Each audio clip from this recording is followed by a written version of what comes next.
খোয়াইয়ের সীমান্ত গ্রাম আসারাম বাড়িতে একটি প্রাথমিক বিভাগের স্কুলের শিক্ষককে বদলি করার প্রতিবাদে গ্রামের মানুষজন প্রচন্ড ক্ষুব্ধ হয়ে আজ সাত সকালে স্কুলের তালা ঝুলিয়ে প্রতিবাদ শুরু করে। ঘটনার খবর পেয়ে ছুটে এলো এডিসির বিদ্যালয় শিক্ষা দফতরের আইএস। ওনার প্রতিশ্রুতি গ্রামের মানুষজন তালা খুলল স্কুলের। আসারাম বাড়ির দ্বাদশ শ্রেণী বিদ্যালয়ের প্রাথমিক বিভাগে রয়েছে 112 জন ছাত্রছাত্রী, শিক্ষক রয়েছেন মাত্র 4 জন। এর মধ্যে স্কুল ইনচার্জকে বিএলও পদে যুক্ত করে রাখায় বিদ্যালয়ের শিক্ষক সংখ্যা গড়ে দাঁড়ায় 3 জনে। এই 3 জনের মধ্যে আরো একজন শিক্ষককে বদলি করে অন্যত্র নিয়ে যাওয়ার তীব্র ক্ষুব্ধ হয়ে ওঠে গ্রামের মানুষজন।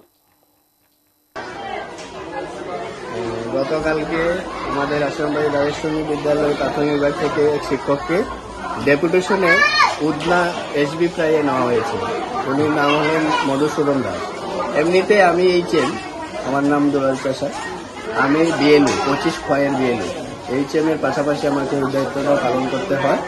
অথচ খোয়াইতে তো প্রতি বাড়িতে এমপ্লয়ি আছে, কিন্তু এরপরেও আমি এখান থেকে শুধু ভোটটা নিয়েছিলাম খোয়াই। তারপরে আমাকে ওখানে 25-10 বিএলও করা হয়, কিন্তু আমার সব এখানে রয়ে গেছে। একদিকে বিএলও দায়িত্ব, একদিকে বিদ্যালয়।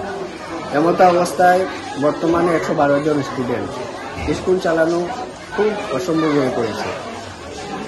প্রায় আমি সহ 4 জন ছিলাম, তার মধ্যে একজন মধুসূদন দাস উদনাতে কালকে ডেপুটেশন করানো হয়েছে।